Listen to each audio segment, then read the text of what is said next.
he's depositing his coins. So all the coins you've been collecting in Mario games for all these years, they've actually Bowser's shit. Bowser's turds. That's interesting. Hello and welcome to the very first podcast of 2020.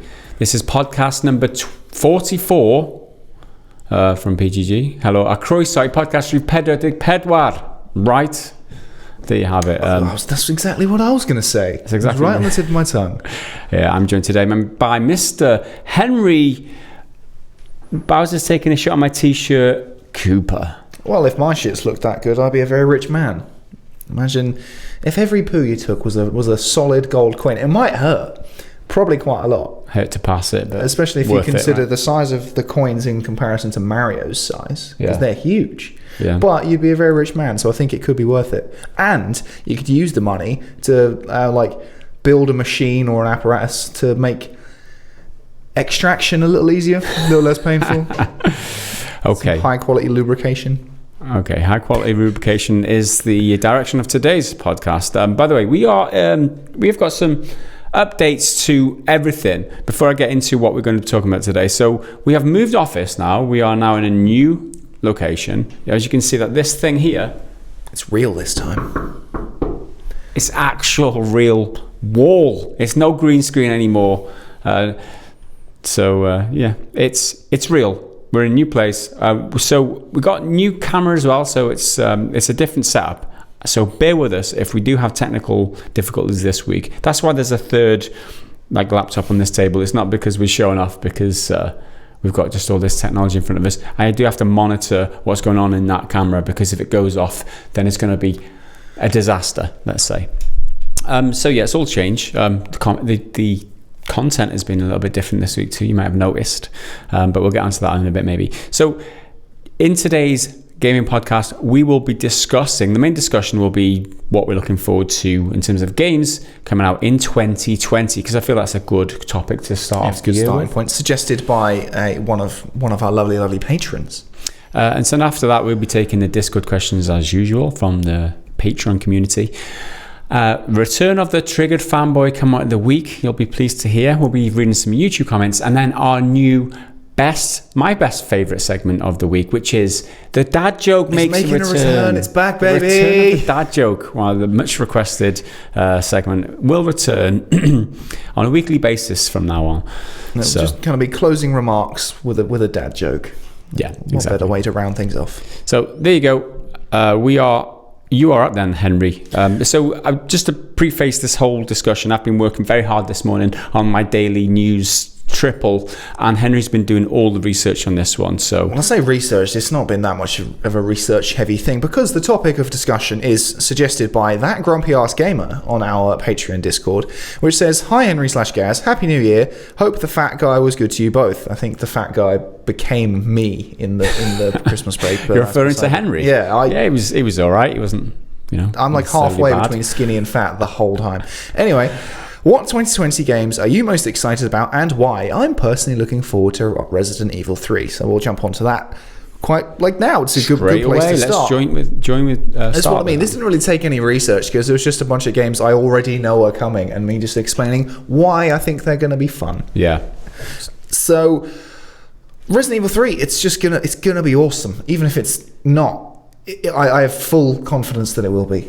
Yeah. Mainly because of Resident Evil 2 Remake, which came out last year. It was January-ish last year, quite early, 2019. Out of the gate, real hard. It was an early Game of the Year contender. It still would have taken my award for Game of the Year personally, if I was, the arbiter of all things gaming. It was just so good. It was like a new benchmark for how to do a remake, and it's part of Capcom's sort of rebirth kind of thing that they're going through. They had Resident Evil 2, which was awesome. They had Devil May Cry 5, which was awesome, and then Monster Hunter World, which is, I think, their highest grossing game ever. And they then released the expansion for it. Monster Hunter's not a game I've actually played, and I often feel like I kind of want to, because it looks like fun killing monsters, but there's so many systems and so many mechanics that it's a bit intimidating. It's one of those games that will suck you in and keep you playing for a long time. Once you've got it, then you're not going anywhere. But I loved everything about Resident Evil 2. To me, it was spot on in terms of gameplay and graphics and its tone. It was genuinely scary, because I don't like most horror games or horror movies because they don't scare me. And if they don't scare me, what's the point? But the ones I do like, I really, really like. So there's like Resident Evil 2, Resident Evil 7, Alien Isolation, the original Dying Light, and Dying Light 2's coming up on this list later on, so I'll talk more about that in a bit. But I think with Resident Evil 3, I've got a lot of personal nostalgia for it because I played the original one from, 1999, I think, on the PS1. Well, I hadn't played the original Resident Evil 2, so I came in that completely fresh. So now I've got more of a stake in this one. How are you feeling about it? Because you played the demo of it, of Resident Evil 2, but you didn't play the full version. Do you care about this? Do you have any nostalgia for it? Not for Resident Evil 3, no. I had more nostalgia for Resident Evil 2. I just didn't get around to playing it. I think... It was a stacked year. Yeah. As is this year, really. Yeah. But I don't think it's not high on my priority list at all, I'm afraid. Resi 3.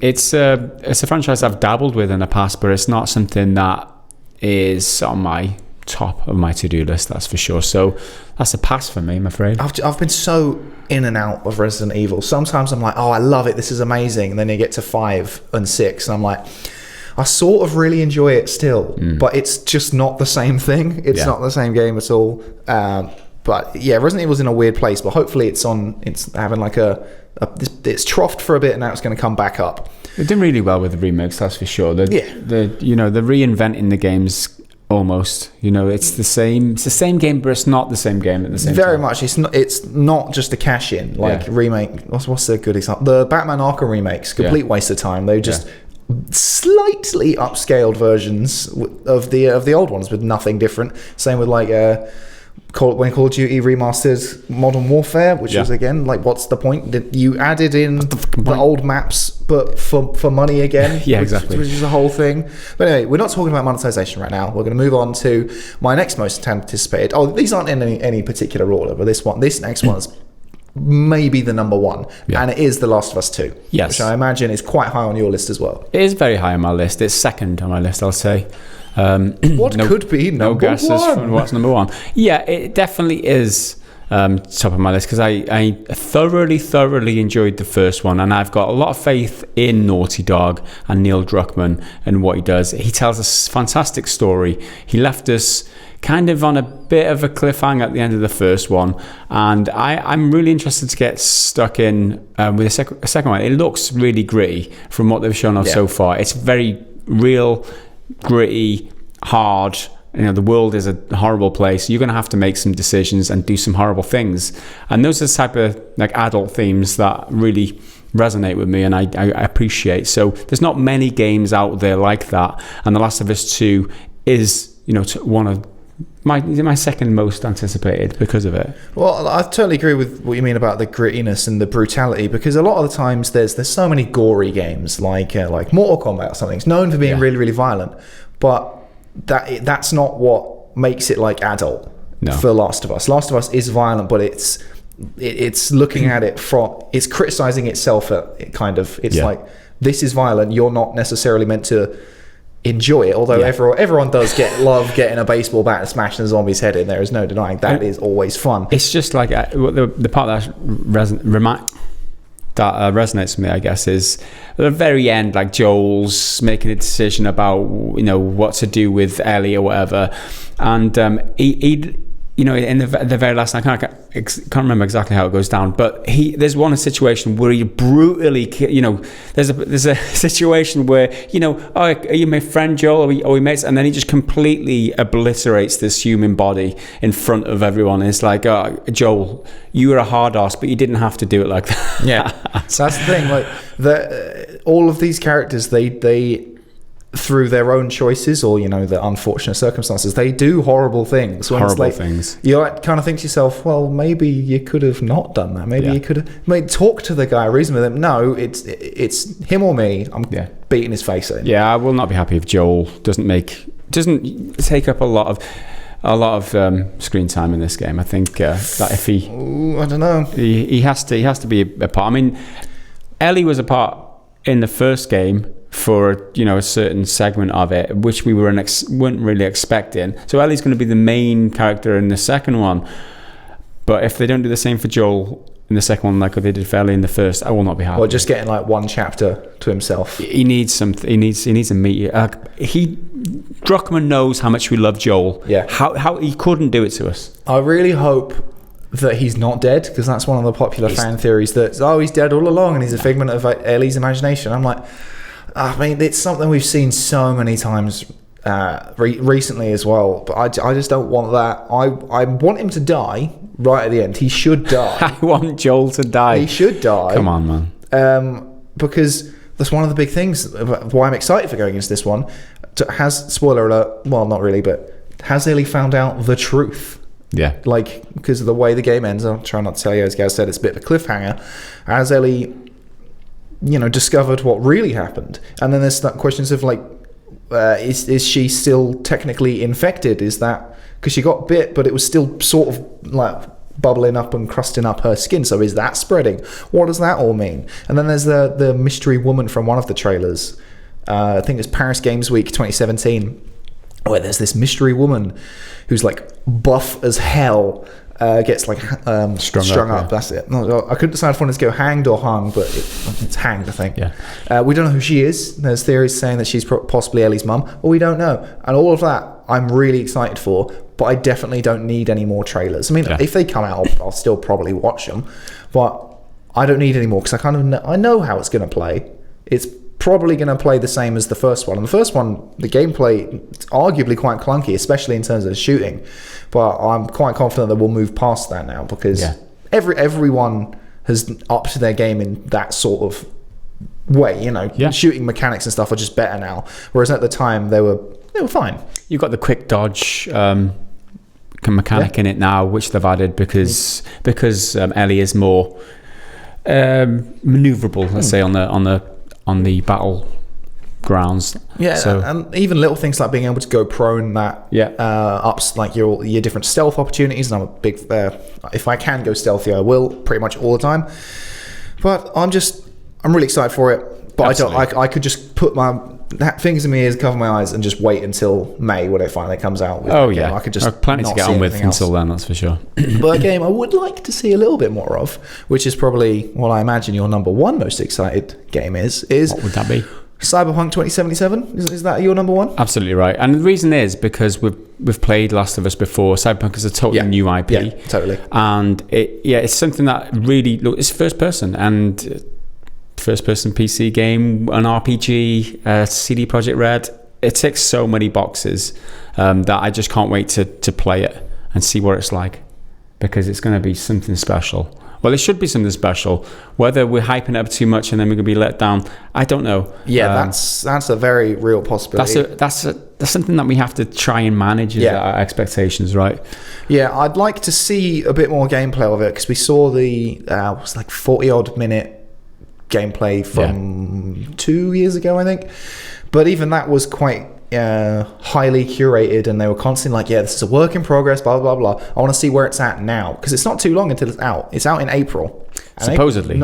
If it meets that date, which again, I wouldn't be surprised if they pushed it back, but I wouldn't be surprised if they kept it as well. I could see both ways. Well, the reason why I think they might push it back is because CD Projekt Red have been criticised in the past for crunch culture and working conditions at the studio. What they do not want to do is have the same sort of controversy that Rockstar had around the crunch of Red Dead Redemption 2.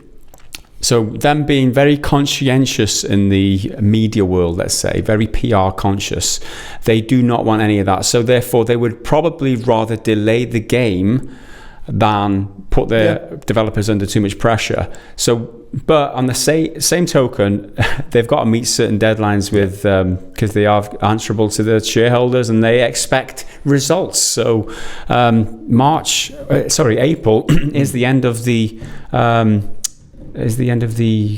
fiscal year, right? Isn't it? So, the first quarter. Well, so start of fiscal year. I think, it's generally the end of April when you do your end of year reporting, I think, if I'm correct there. So if they haven't got a lot of wiggle room if that is the case. So we'll see. Well, it's just a huge world that's going to be like massively affected by your choices, and you can be like pro-corporate or anti-corporate, or you can heavily augment yourself or choose to kind of stay like an ordinary, organic human being. And all that sounds really awesome. And one thing that I'm particularly looking forward to is the conversation around it, because working in on YouTube and in the internet and stuff, part of the fun I find is how everyone else is talking about this stuff. Because when it comes to a game like Cyberpunk, where in theory everyone's playthrough should be quite significantly different based on different choices you make, that makes a really interesting conversations about it. Like when we were playing, I still haven't finished it, but playing The Outer Worlds a few weeks ago, we had great time talking about that on one of our podcasts. I can't remember when it was. Yeah. Because of the different choices we made and how totally opposite the scenarios were that we ended up with. So I'm really excited for that. And of course, there's the obvious Keanu motherfucking Reeves. I mean, everything he's in is better because he's in it. Even if it's not very good, you still like his bit is always great. Yeah. Which is fun. Yeah, it's a cherry on the top of the cake for me. That it's. I mean, I don't care that there's any celebrity appearances in a game ever, but Keanu Reeves is one of the best ones. If you can think of a celebrity you want in your game, because it's such like a him thing, just to show like he's one of the most popular actors around right now in terms of like fan perception and being put on a pedestal by the internet. Then which game does he fucking show up in? It's the holy grail for a lot of people. It's Cyberpunk. I think that's just it's perfect. But I'm also really interested to see what happens in regard to all the different controversies the game seems to be having. Yeah. Because no doubt when it launches, because obviously we've seen a fraction of what is in the game, when it launches, there's no doubt going to be a whole lot more. So I'm interested to see how that dialogue goes, because pretty much all of the controversy I've seen so far, I've been on the side of Cyberpunk and being like, no, I don't agree with that. That's bogus. Yeah, well, it's an interesting scenario now because CD Projekt Red have always been the underdogs, and they've never been like in the limelight as much as they are now. Like The Witcher 3 came out, and they weren't so much nobodies, but they were kind of underneath the radar, kind of, as it were. So it was everybody's newly discovered best game ever was Witcher 3, and that's why a lot of people love CDPR now. But the problem now is a lot of people are hyping them up, and the people who don't feel the same way about CDPR are finding criticisms for them or towards them, and voicing the grievances and controversies and things like that. So it's like, I can't remember what the expression is, but you probably head above the competition and you're gonna get shot down. You know what I mean? Yeah. It's that type of scenario where there's so much hype that people will find fault no matter how the game ships. There'll always be people who don't like it for whatever reason. So they are in the firing line for a lot of controversy coming up because of their popularity. That's just how it is. And even when it seems like they're making steps forward in certain things that people like to hear about, like representation of certain groups and stuff, even if they seem to be trying to do that and doing it from like a nice place, they're not trying to take the piss, they then get attacked for it because it didn't cover this certain checkbox of things, and it's like they can't win. No matter what you do on the internet these days, you'll always get criticised. So it is. So they're going to move on from Cyberpunk to another game that I'm really excited for, that you're probably not as keen on, but it's kind of totally different. And I'm really up for Doom Eternal, which is out in March. Yes. Do you care at all about Doom? Honestly, no.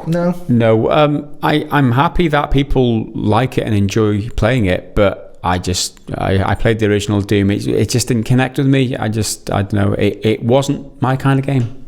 Although it's first-person shooter, it's just too spongy. It's a specific kind of. It's too quick and too spongy. Yeah. I'm a bit more tactical, a bit more cerebral. Yeah, that's very much the opposite of what a Doom is. Doom is running up to someone and blowing their face off at point blank with a shotgun and chainsawing their mate next to them. It's no time for sniping or laying traps or anything like that. Judge me if you like, but I just didn't.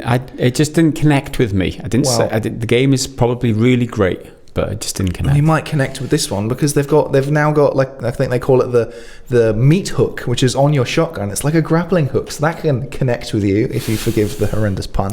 But that's one of the many things I'm excited for, because the game just looks like more of everything, and everything just turned up to 11, to quote Spinal Tap. There's just more ways to kill people, new abilities, new weapons. So there's the shotgun attachment one. There's you can now like do a mid-air dash, which sounds like, oh wow, what an innovation. Yeah. But Doom games have always had a fair bit of platforming, especially to find like little secrets and shortcuts and stuff. So that's more of a big deal than perhaps you might first think. Yes. That you get a big old energy sword at one point in one of the trailers. He's facing off against this big demon thing, and he just whips it out. I was watching the gameplay recently, or just earlier today, and it was at QuakeCon, and it was such an easy crowd. They were wooing for everything, but when he whips out this energy sword, it was basically like a lightsaber crossed with like a demon, pretty much, because it was ugly. They just went bananas, and I was like, you know what, I'm feeling that. I'm here for that. I don't like people who just woo everything. I'm quite miserable, especially if you're in like a cinema. If you're wooing, we're British. Shut the fuck up. Yeah, man. But I was like, don't do that. I'm like, okay, all right, well, you can have this one. You can have this. I'm there for that. Let you off for that one, yeah.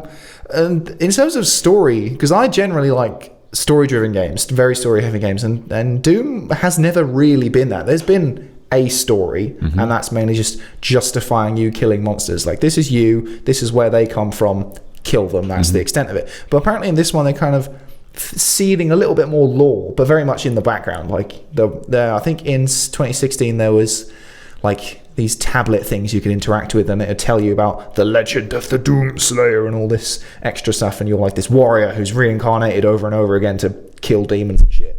Amazing. Just twat yourself in the face. Still getting used to this.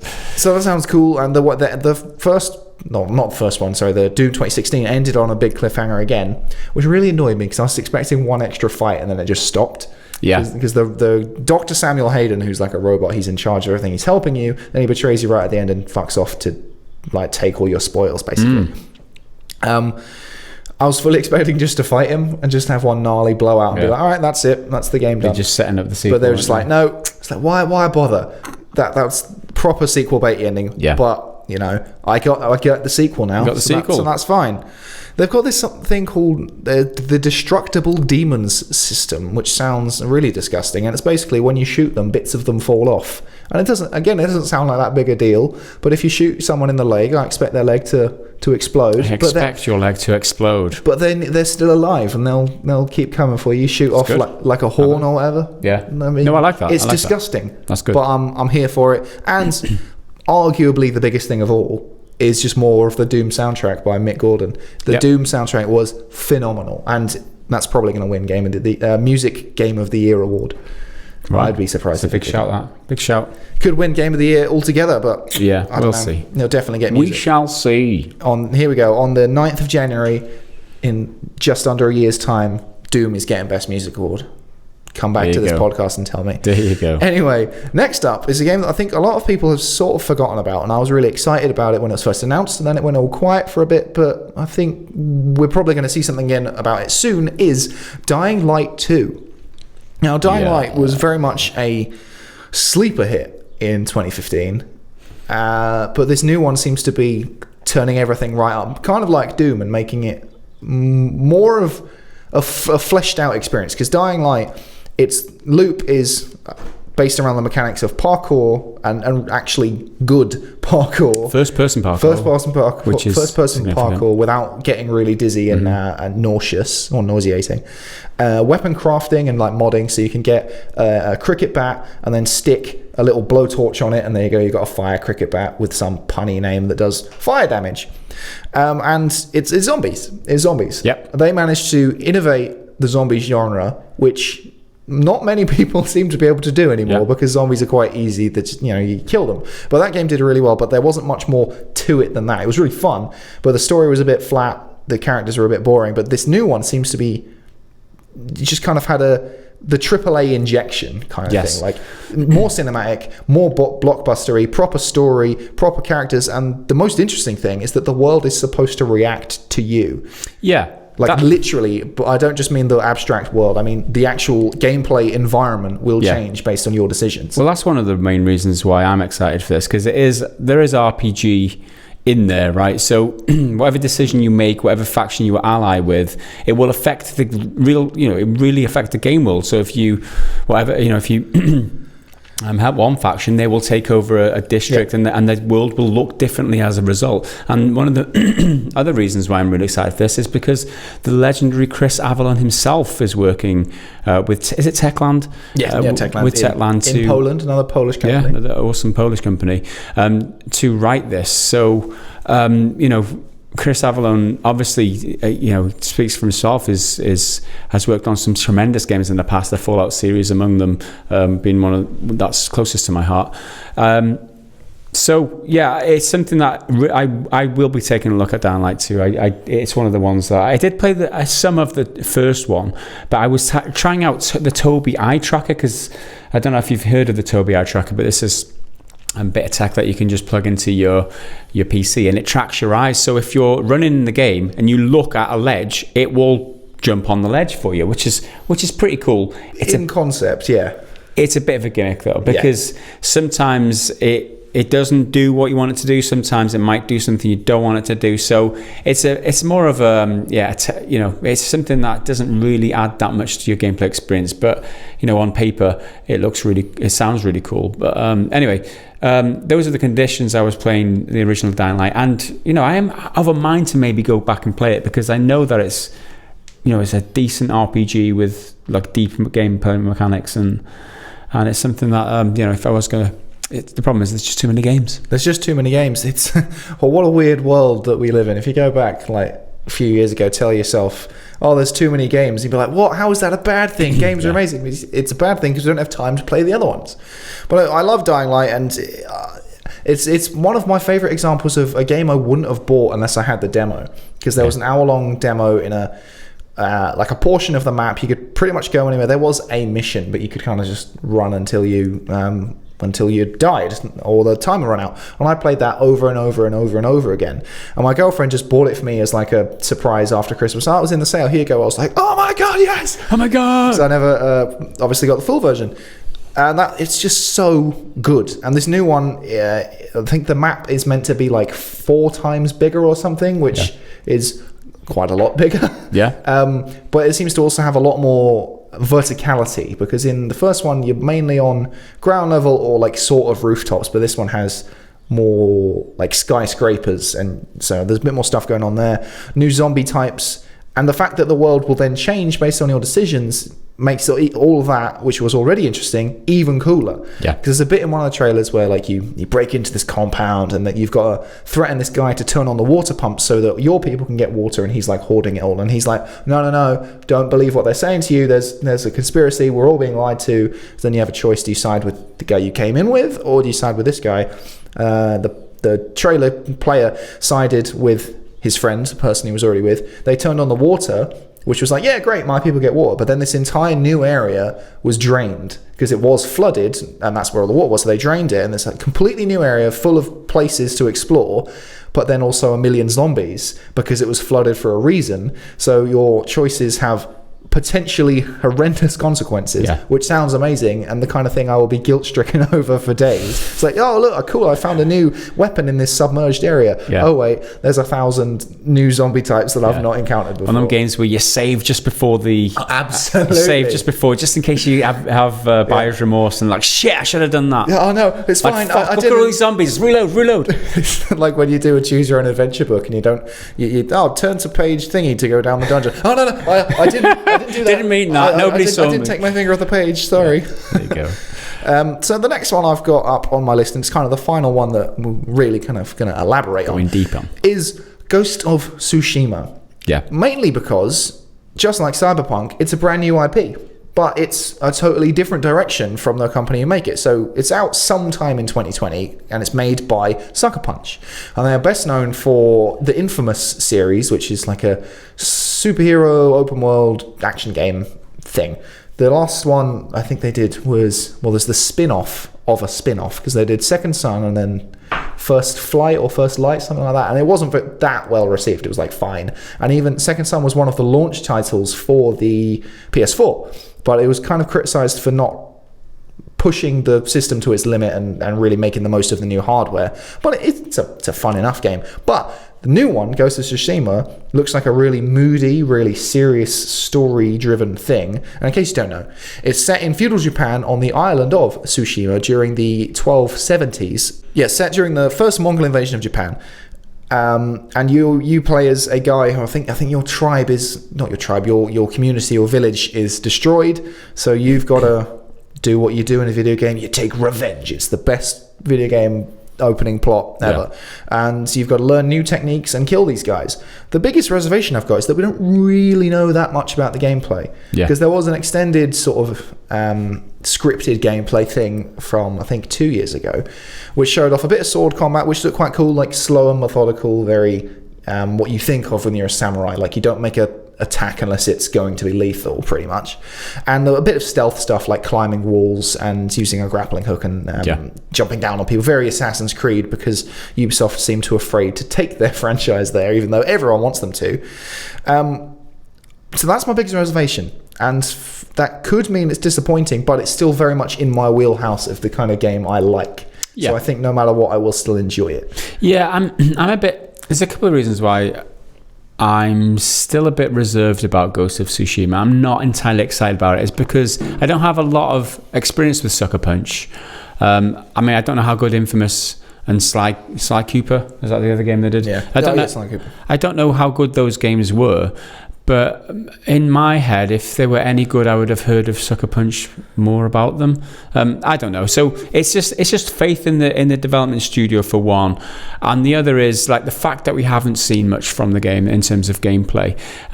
Is it just going to be generic in terms of what we expect now from these type of stealth action, open worldy type of games? It's like there's just so many of them that they have to do something a little bit different. And there's nothing that I've seen that is different from it. So it's like, why aren't they releasing more information? Why aren't they showing us more of the game? Is it because they haven't got much to show? Is it because it's not that impressive?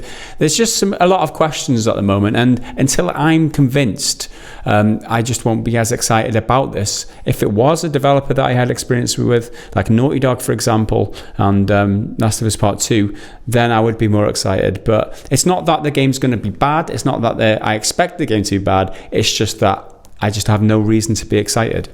Yeah, I think those are very valid concerns. I've played Infamous Second Son, which is the PS4 one, but the first two, I think they did on PS3, and they were quite well praised at the time, because that was just when the open world boom was really happening, and everyone was doing it, but no one had quite got sick of it yet. So that's why they're quite popular. They probably feel quite dated now, and I haven't personally played them, so I can't tell you. But one thing that I think was interesting is that they had a morality system where you if you did bad actions, you went down one path. If you did good actions, you went down another, and you could unlock unique powers in each tree, and then you get to the end and it brings out your decisions. So I wonder if they are going to do something like that in Ghost of Tsushima. Nothing suggests that they will, based on what we've seen, and we have seen very little, but the studio are familiar with doing something like that. Yes. So I wouldn't be surprised if they did put it in. Mm-hmm. And when it comes to Japanese cultures, especially in the Hollywood, media version of what that is, you're either a ninja or you're a samurai, and they're two very different ideologies. So I wonder if maybe that will fold into the game somehow, if you take the honorable good path and be a samurai, or the kind of darker, naughtier path if you're a ninja. It's a naughtier boy. What's a naughty boy? Yeah, that's interesting. I mean, I do like the setting, and I'm interested to see what they do with that.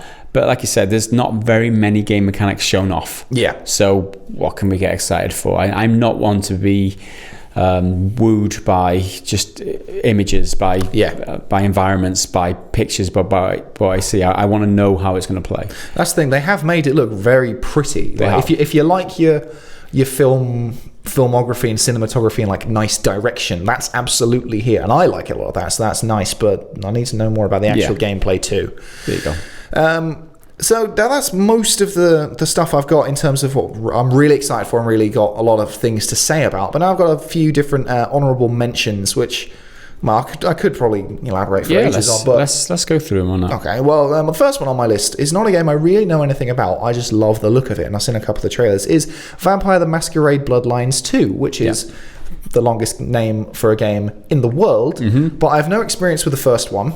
But I just think it looks amazing, and it's made by is it Obsidian, or am I making that up? It's people who are like that. I think ex-Obsidian or ex-Fallout people. Let's just double check. Hardsuit Labs, The Masquerade Bloodline. I think some ex-Fallout kind of New Vegas era people are in.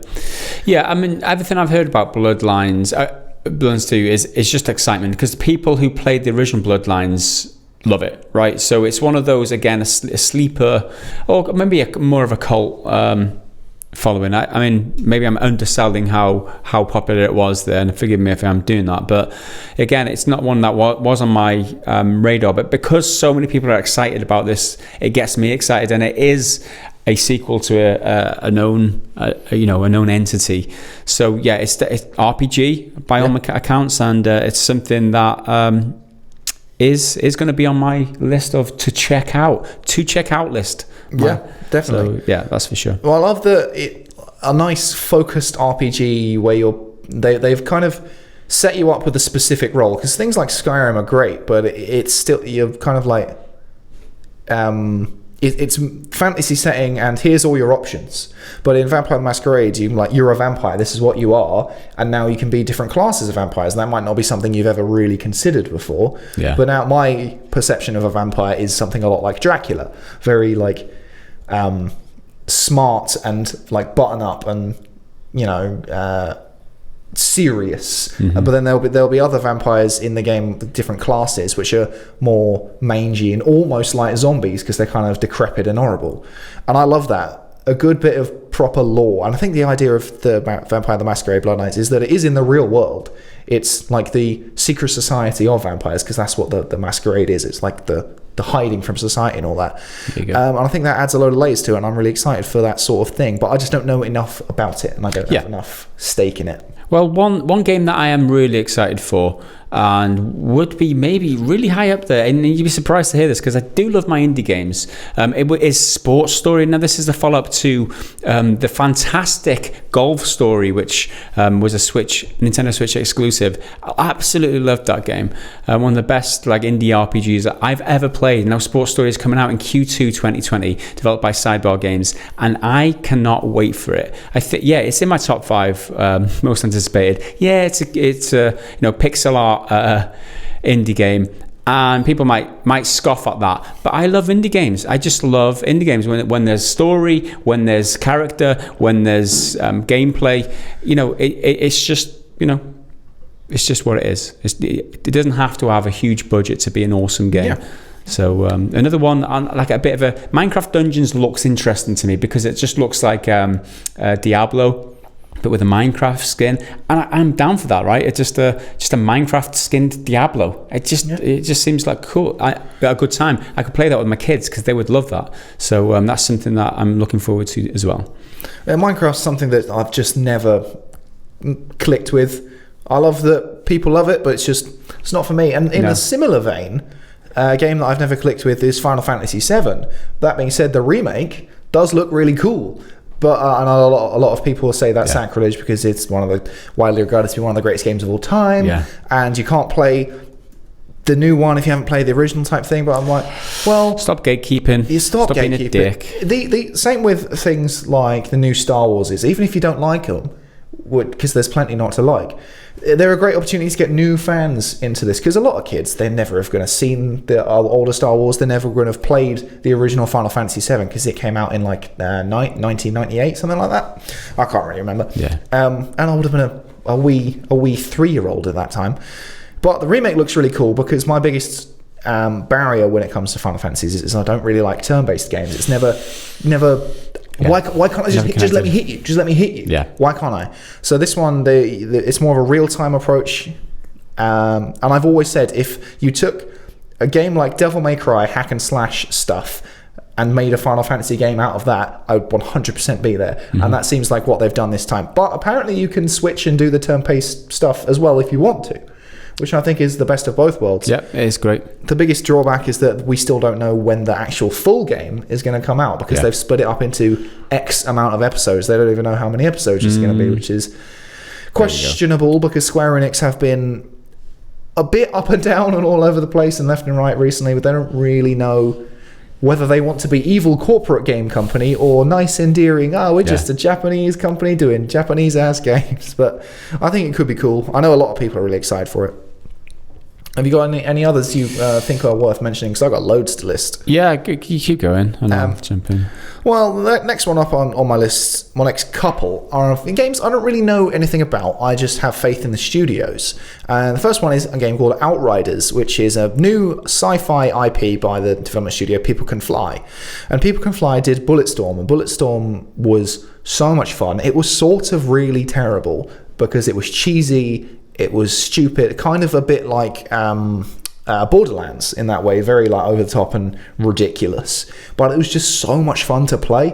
Like mechanically it was endlessly fun, and the whole point was that you kill people creatively, and if that studio are doing a new game, especially in the sci-fi setting, I'm all there for it. I think all we know about the game is that it is sci-fi and it's meant to be a 3-player drop in drop out kind of co-op, so hopefully I can just play with AI and then get maybe a mate round and like take a control. I don't need you to do anything. I just need you to maybe shoot something every now and then. So I think that's all it is. It's just faith in People Can Fly, and I'm really up for it. And it's new. It's new IP. It's not a sequel. It's just something new. Next one, for a very similar reason, is Deathloop, which was one where the trailer was like there was a guy and a girl. They're on this like island and they're meant to kill each other over and over again, like a Groundhog Day situation. Published by Bethesda, made by Arcane. And again, the same reason I like Arcane, because I really like Dishonored, and they do really good kind of more interesting first-person shooters. Like they're not just first-person shooting. Like Dishonored, there's a load of magic powers and you've got different gadgets and stuff.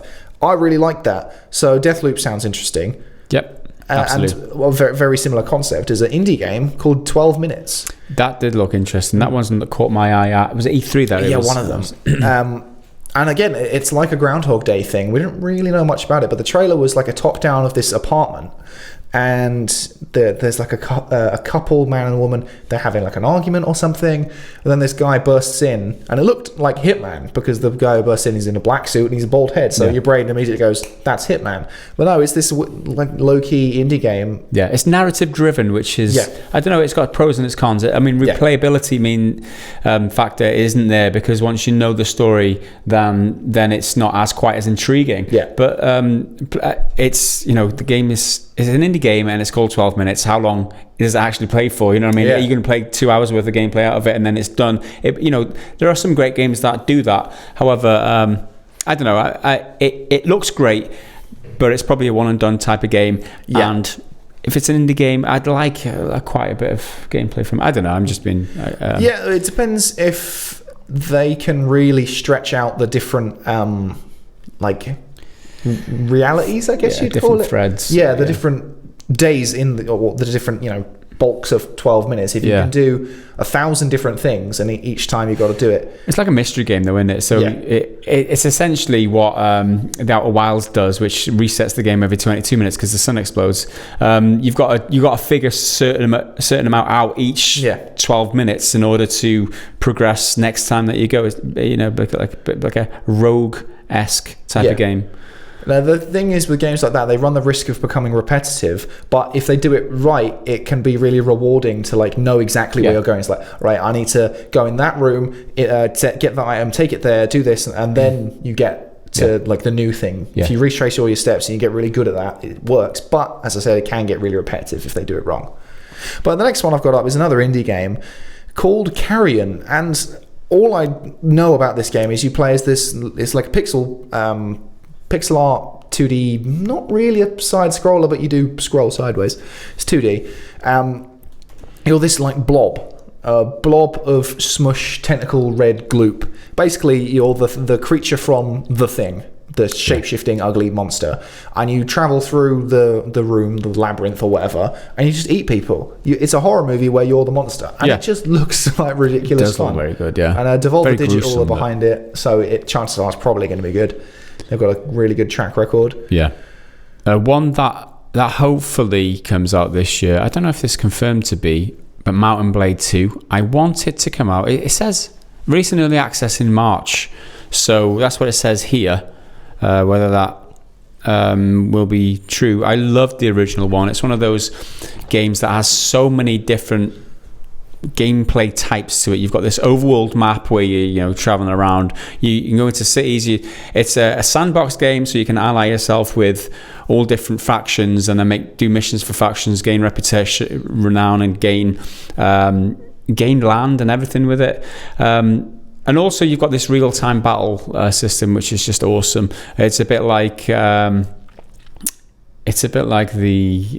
Total War series, but you are a commander on the battlefield and you can swing your sword and chop people's heads off and everything.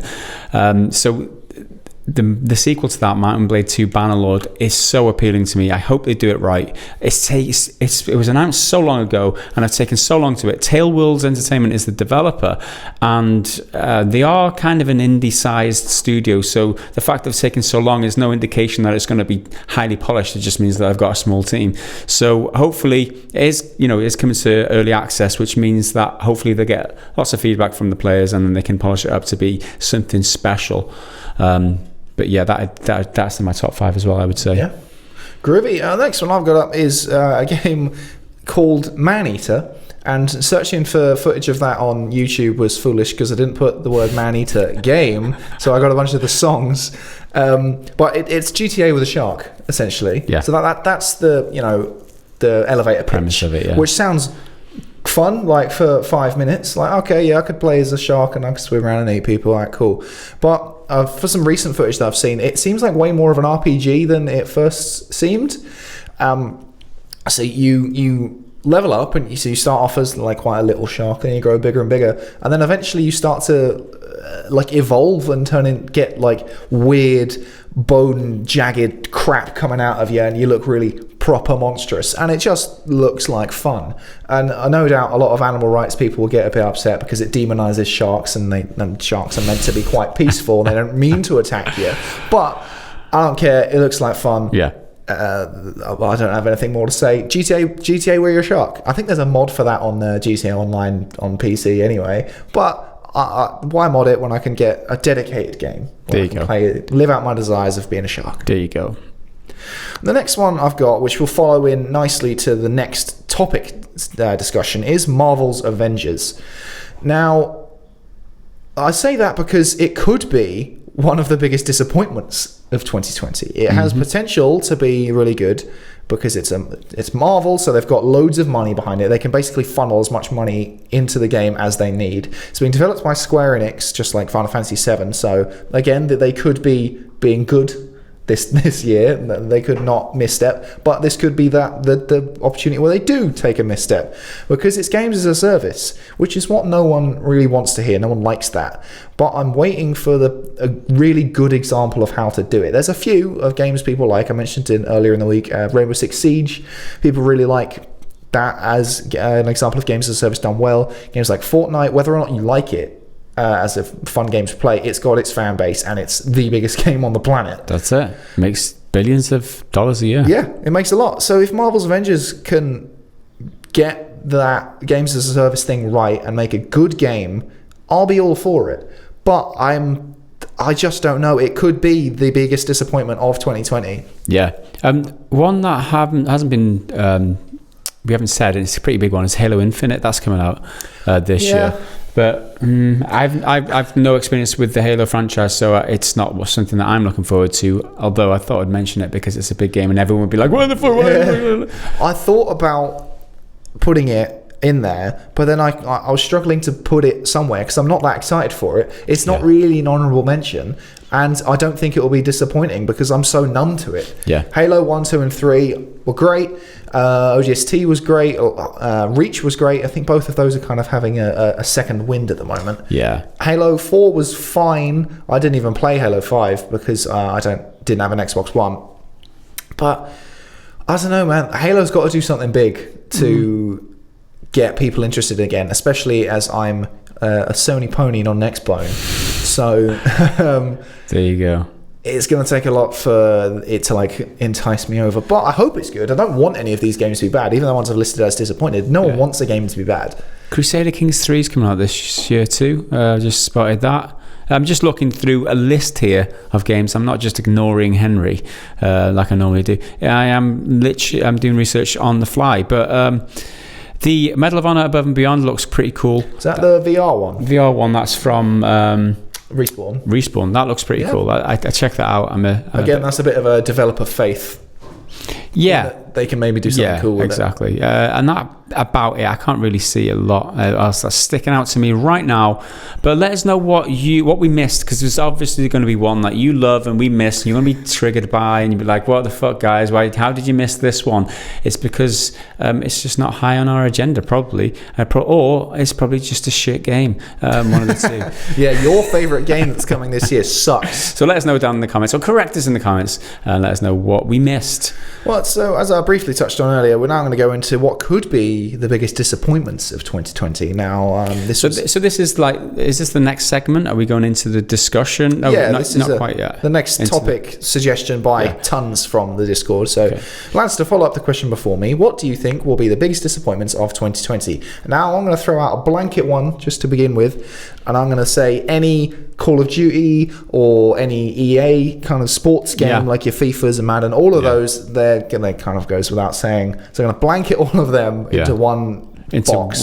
And so then we get them out of the way. You don't have to talk about them again. And move on. Yeah. So the first one I've mentioned, and this may come as a shock because it was in one of my most excited games, is Cyberpunk. Yeah. Cyberpunk 2077, arguably the biggest game of the year, could be the biggest disappointment of the year. Absolutely, because of the expectation, exactly. Right? There's so much hype. It's all about expectation when it comes to disappointment.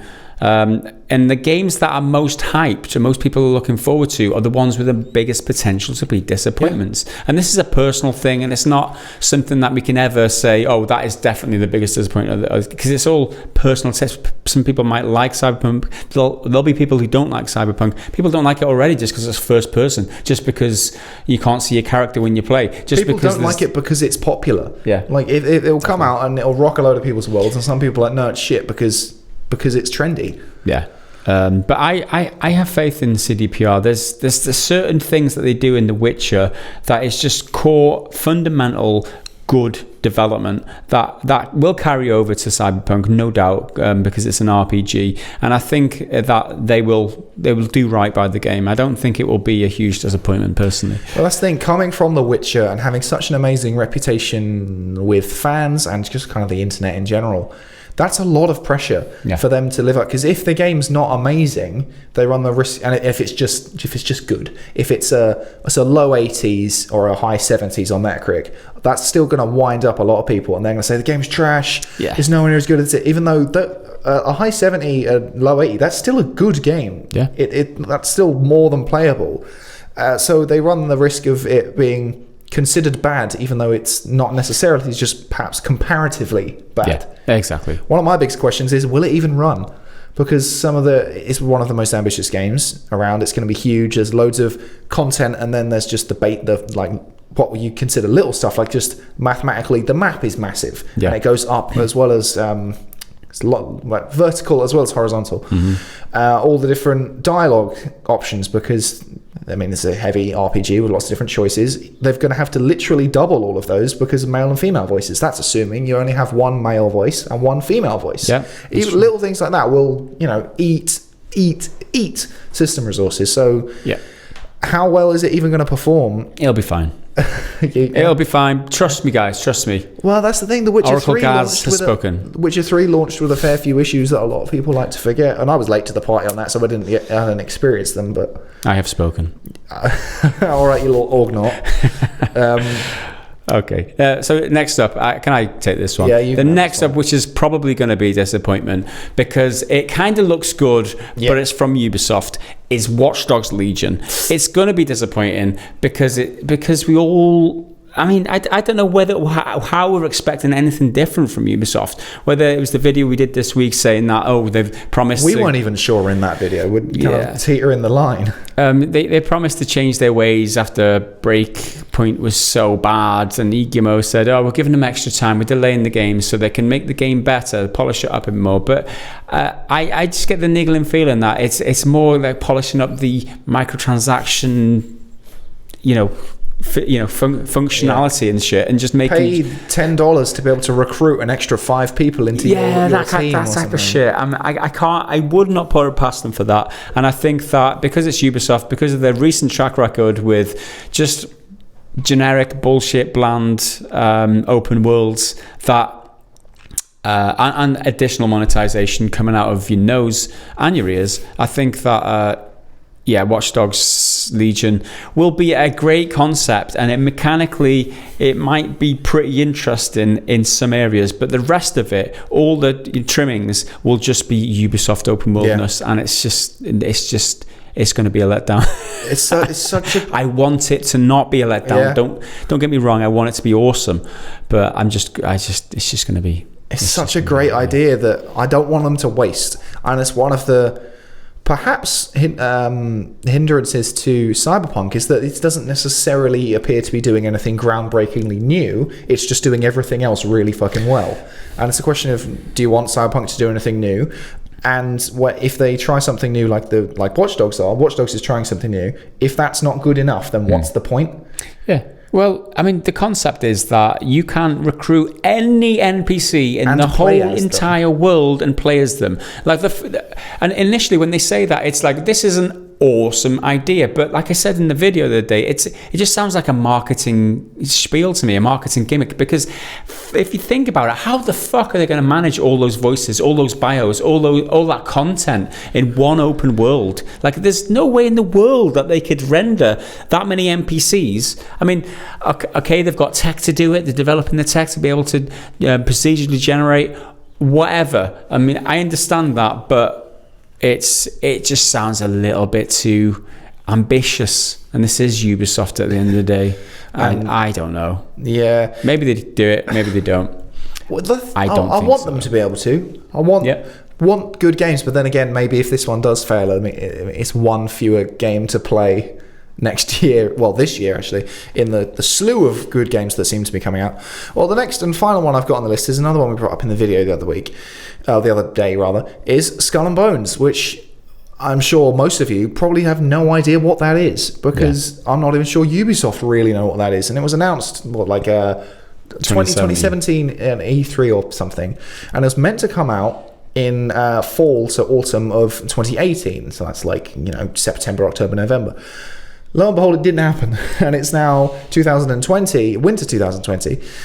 So what's happening there? It just reeks of a game being in development hell. Mm-hmm. And given the restructuring or rethinking that Ubisoft seems to be doing under Guillermo's mandate of we're going to give them the time and the resources to make sure their innovations are realized and all this nonsense. Are they really going to be able to do it? Because it's been in development for so long, and pretty quietly as well. Yeah. They haven't come out and said we're doing this, and it's coming soon or anything. I mean, that's the thing, isn't it? We've seen very little from it. We don't know much about how it's going to play. They're not showing a lot. My watch is telling me to get moving because I've been sat on my arse for too long. If it was close to release, you'd think that we'd be getting a little bit more info, but we're not. And the fact that it's over a year, maybe even a year and a half late now, and there's still no indication of when it's coming out. Like Henry says, it reeks of development hell. It reeks of they don't know what they're doing with this game, because it was supposed to be out over a year ago, and there's still no indication of when. Not that it was just supposed to be announced or anything. A year and a half ago, it should have been playable. But there you go. Again, it will come out at some point this year. And if the indications again are correct, then it will be a bit of a flop. I'm feeling deja vu with Anthem. And a really cool concept, flying around in your robot suit. That sounds cool. With Skull and Bones, riding around on a pirate ship. In case you didn't know, it's a pirate themed game trying to be the live service version of Assassin's Creed Black Flag, which was the best Assassin's Creed. So the games as a service version of that, which no one really wants, but anyway. I had all of these feelings leading up to the release of Anthem, And look where that went. That was my favourite story of 2019. The gift that kept on giving was Anthem. But then again, maybe the Skull and Bones will be the same. We'll be retrieving the skulls and bones from the wreckage of Ubisoft's reputation by the end of next year. Whoa. Or they'll have a renaissance and they'll be good again. So they've not been good for years. Assassin's Creed Renaissance. Yeah, that'll be it. Well, bring back Rayman. You need Rayman to settle you. You're a chap without arms or legs, but he still has hands and feet. There you go. And that is it for our disappointments. We're going to move on now to... Is this a question, or is I think this is our final topic discussion. Right. And this is a small one. This is from Cloney99, who will be a regular, what they call it, recurring character in today's episode, because he's got numerous questions. So he said, living without the internet is dreadful. Discuss. Source, 4 days of phone hotspot only. Living without the internet. Absolutely. We wouldn't have a job without the internet, which is one thing. You wouldn't be seeing us without the internet, which I'm sure some of you will be thrilled by. Yeah. But I find it freeing to just detach every now and then. Yeah, I don't. You do not? Let me tell you a story, right? We're currently in the process of upgrading the internet here in this office. So on January the 13th, we should have a fiber FTTP, fiber to the premises connection installed, which means our internet should be like 20 times faster in this office. However, the last time I had this sort of experience where fiber was getting installed in my home, I was with TalkTalk and I ordered the fiber connection, which isn't for FTTP, it's just fiber to the cabinet, and then it's copper wire from the cabinet to the house, which is like really slow, even though it was 10 times faster than what I was getting at the time. So I placed the order. The day came, the internet went dead for like 6 whole fucking weeks. And I'm like, no, it's supposed to be fine. This is the opposite of what I'm paying for here. This is the absolute opposite. And this is the word. I would never have ordered this if I knew the internet was going to go off. And yeah, so we were living off bloody hubs and everything, internet hubs for so long. 6 weeks, man. It's a long time to be without internet in your home, especially when you've got 2 kids who just primarily just watch Netflix in their spare time and play games online and shit. So that was an absolute nightmare. So hopefully the transition in this office to the actual FTTP won't be as bad as that. And trying to get hold of the call centers in TalkTalk, it's foreign, right? Which isn't a bad thing necessarily, but you can hardly understand what they're saying. And they just read off a script. They're like robots, man. And it's just so frustrating. And it'd be fine if they could help you. But every time you phone them up, they've got to go through their little script. Have you tried this? Have you tried that? This is a problem I've been dealing with for X amount. This is like so far down the line of this problem, and you're starting as if it's like a fresh problem. For God's sake. Anyway, I'll never go back to TalkTalk ever again. And that'll be a lesson to all of you. 6 weeks without internet is very long time. 4 days, I think I could. A 4 day of just no phone. I quite like it. I find it freeing and liberating. That'd be good. No work. I'm not even just 4 days off work is what that is. yeah, exactly. No, I'm not even that active on my phone or anything. Yeah. I just find myself just scrolling aimlessly every now and then I make a conscious effort like, no, I'm wasting my time, wasting my life. I mean, I could learn a new skill. I won't ever fucking do that. But no, I'm like, I could do something entertaining rather than just sitting getting angry at idiots on Twitter saying stupid things. Well, I'm like, I don't need this, so I just get rid of it. But that's more of a social media problem anyway. No, living without the internet, it can be dreadful. Okay. It is dreadful, Henry. Yeah. I have spoken. Let's move on to the Discord questions now. Now, these are like the shorter discussions, hopefully. We've gone over an hour now, and we're still just about to get into these questions. So first up this week, or over the last 4 weeks since we've done a podcast, is Akimarin. Now, I will take this. Is a bit of a juicy one, so bear with me. Sorry for last week's question. Maybe the choices were a bit too difficult. Last week, you had to choose between making a mobile version, Russian, or monetizing the following games: God of War, Horizon Zero Dawn, or The Last of Us. This week, we will jump away from that format because I feel like a little bit sorry for last week's question. Let's continue that because there was no good option. Yeah. You do this. You do this shit thing to one of your favorite IPs. You do this shit thing to one of your favorite IPs, or you do this final shit thing to another one of your favorite games. This part of an ongoing question where we own our own development studio, and we've had questions in the past where we had like infinite money to do something with one game, but it meant erasing one of the others.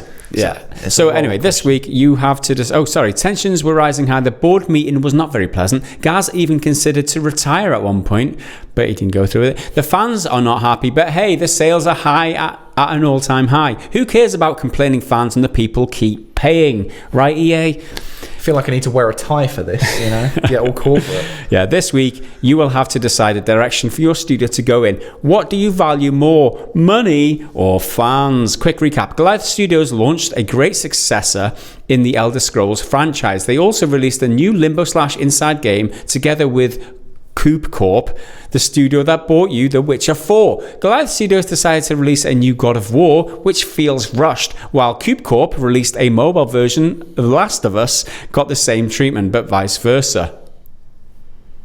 Right, okay. Horizon Zero Dawn got monetized by both studios, like overly monetized.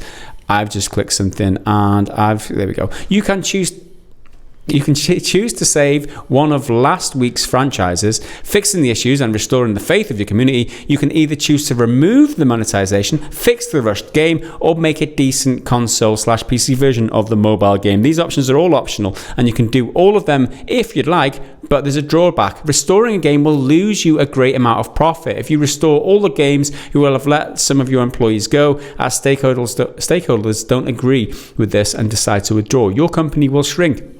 You can also decide to keep quiet or make promises and say that you have heard the feedback. You can even joke about it, Todd Howard style, at game conventions. What would your approach be to damage control the situation, and which franchise do you try to save? So we're in repair mode, right? We're in firefighting mode. The games are, what were they? God of War, Last of Us, and Horizon Zero Dawn. So which do we try and salvage from the embers? So we can salvage them, but it'll be at the expense of our company. Like, we won't earn as much money, to the point where shareholders will be pissed off, and we will even lose employees. The losing employees thing is the bigger. Yeah, of course. Nobody wants to do that. So it feels like, so if you save the games, you're gonna lose. It's like cutting your nose to spite your face type thing. There's no good way out of this. Well, I mean, what you do is you try and win back the consumer reputation at the expense of the profitability of your company. That's fine. So there's a tipping point, right? There's like, how at the moment we're making loads of money, but our reputation is in the dirt, a lot like many of the companies in the industry right now. But do we try and salvage these games in order to lose some money, get a bit of reputation back? Is it going to be enough? See, when it comes to just if we can punch a load of money in these games, make all three of them really good, I'm a firm believer that good games sell well. Yeah. Like, just make good game. The loss isn't going to be it's going to be bad, because you're not going to have additional monetization methods, and the shareholders might get pissed off, but they get pissed off at everything. Fuck them.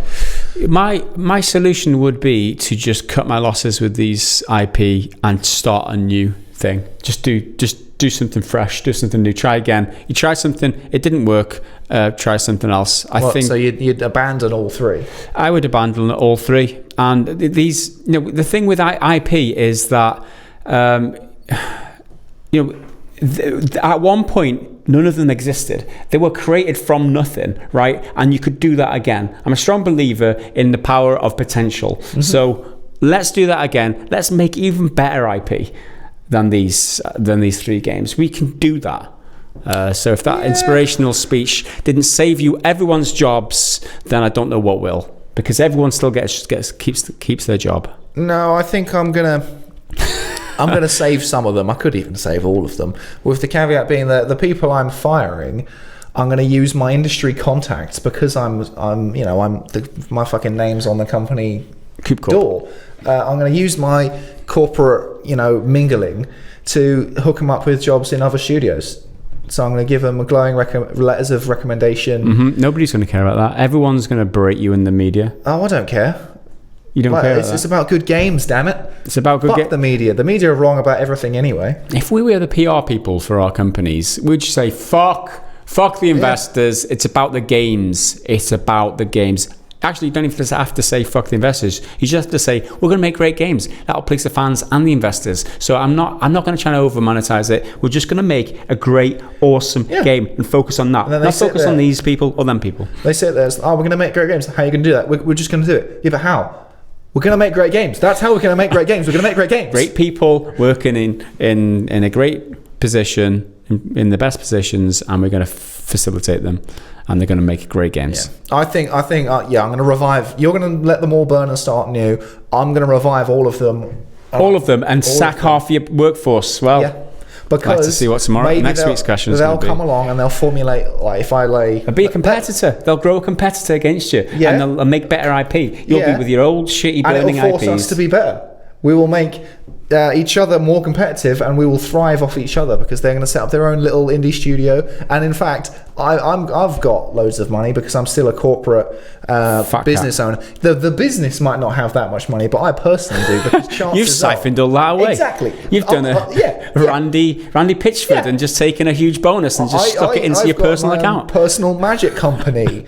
So I'm going to made the money disappear. So what I'm going to do is I'm going to buy that studio that they've just set up since they got sacked from mine. Yeah, good luck with that. They're indies. They stand by their principle. They're not going to sell out to a big. If I can take one of them, I can take all of them. There we go. Right, I hope that answers your question. It was a decent response, I think, to a decent question. Next up. Next up is one of Cloney's many questions. Follow-up question. Would you announce a buyback of stocks, then sell your own stocks in the company at a higher value and use the money to fund some of the new games while not buying back a single % of stocks? Precisely what Activision did, exactly what Activision did. What Bobby Kotick did. Where did that go? Did they figure out if it was actually illegal or not? Or it's not illegal. No, it's not illegal. It's just what they do. It just got exposed by a... It was personal profit as well, not just...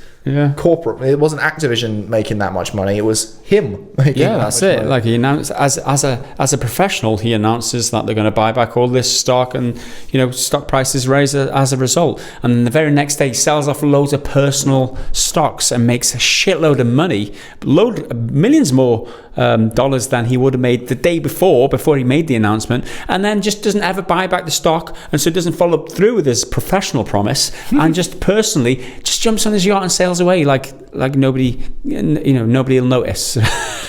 And that's legal. But there you go. So, would I do that? Of course not. That's it's not about the money. It really is not about the money. It's not about the money. No, as I said, we're making good games. Henry thinks it's about money. That being said, I'm playing the role of the evil corporate person here. This is why I'm buying out the small Bobby Kotick is just playing a role studio. Exactly, he's a character. No, Randy Pitchford is definitely a character. There's no way he's actually like that. He knows exactly what he's doing. I don't think he would, because that money, it's not the company's money. It's your money. Anyway, what do you do with $3 million? All right, so you've got $3 million. Oh, I can earn an extra $2 million. What, is that going to make a difference to your life? What are you going to do? Buy a bigger house? Buy another yacht? What was the point? You've got so much money. There's so much that it doesn't even make it's going unused. Governments have most of it anyway, because they no, they don't. Cause they're not taxing them. These millions. No, they're not up there. They're over there somewhere. Yeah, but I'm not saying the government should have it. Yeah, but they do. They take their fair share. No, but not off the right people. They take it off us, the working. Working stiffs. That's the people like Amazon don't pay taxes. Oh God, let's not get into this run. Anyway, we need to team up with. We do have to move people on and kill the government. Wow, you got so can many take questions. The big one. Woo! You can have the big one again. Okay. Follow-up question, right? No, I've done that one. You're next. Oh, right. Yeah. Okay. On a different note, I believe a Happy New Year PGG community is in order at this point. So, Happy New Year to you all. This is the first time we've had face-to-face since the New Year. And on Cloney's behalf as well, active member in the PGG Discord. Happy New Year. So Cloney wants to share his New Year's resolution with us. I recently watched a video. It says that gratitude is a possible antidote for depression and dissatisfaction in a capitalist environment. Basically, you can train yourself to be more grateful for the things you have. I'm very critical, be that of myself or the gaming community, and sometimes forget to enjoy the little things. I want to make this at least one time exercise. Can you name up to 3 games that you are actually grateful for? Life-changing games. Ones you just keep coming back to that brought you all the joy over the years, or maybe something you connected with a distant friend over. For me, one would be World of Warcraft. I often found friends in this game and shared many emotional situations with the people I played with. As a role player, I also wrote and experienced incredible stories in the game with my peers. I am also grateful for Hades, which I mentioned a lot lately on the Discord. It reminded me that it's okay to just pick up a game, play for a couple of hours, and then leave it, with no daily quests waiting for you. Time is running out, special offers in the shop, or season passes expiring. There is no pressure to start the game up again. I forgot that this too is a way to play games. But last but not least, I'm grateful for the SMK games. Maybe not so much of a game on the PGG Discord. I think you mean Shag, Marry, Kill, for those who are unaware. Which you can join for just $1 a month over at patreon.com/pretty good gaming. Wow, I wasn't expecting this. Plug. I wasn't expecting this plug. Cloney, you've done us proud here, dude. Thank you very much. So you can help me pick a topic over 3 very special characters that our 2 hosts have to decide over. Gives me reason to frequent the Discord regularly, engage with our awesome community, and also keeps me on my toes a little.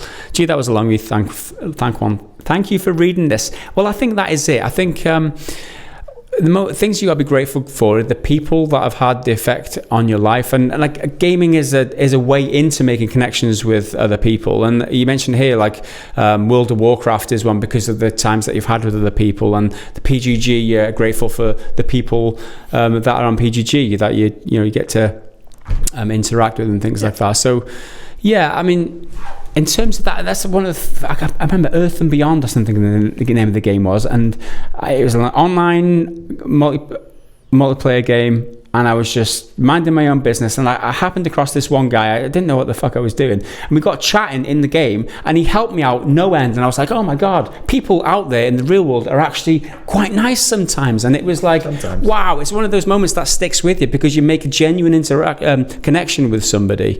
And in the same way, all my time that I spent playing clan gaming for Call of Duty and Call of Duty 2, make some good games, make some good friends, and build a community around playing games together, and you make some great memories too. So again, Call of Duty is one, Earth and Beyond is one, and the other one is just Fallout New Vegas because it's awesome. And just 3 games.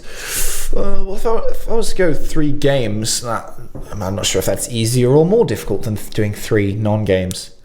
Did you not specify games? Oh well, I think it's 3 games. Oh no, it's just 3 games. I thought you meant things more abstractly. 3 games, then that's perhaps a little easier. Probably something like the original Red Dead Redemption, because that's a game I played over and over and over and over and over and over and over again. And just like in GTA, there's few things more fun than rolling up into a town, just walking in quite calmly, pleasantly. The strangers walk by, the NPCs are great, they'll say hello and you can tip your hat to them.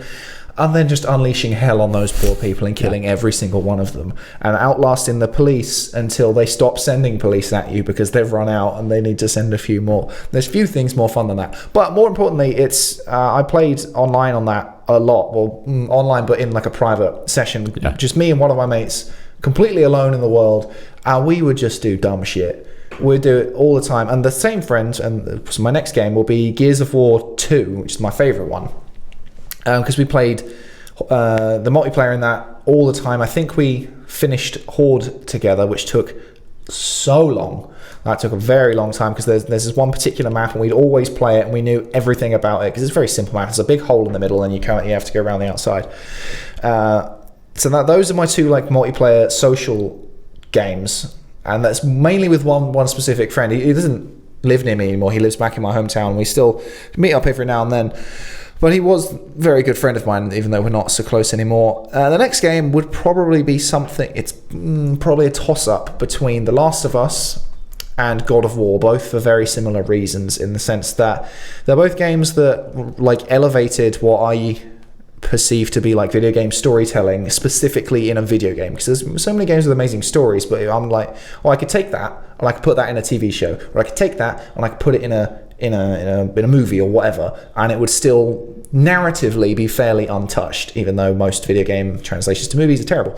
But those 2 games specifically, I'm like, these only work in video games because of how they use gameplay to tell the story. And that's mainly because of your NPC companion, which will be Ellie and Atreus. Your connection to them is the game.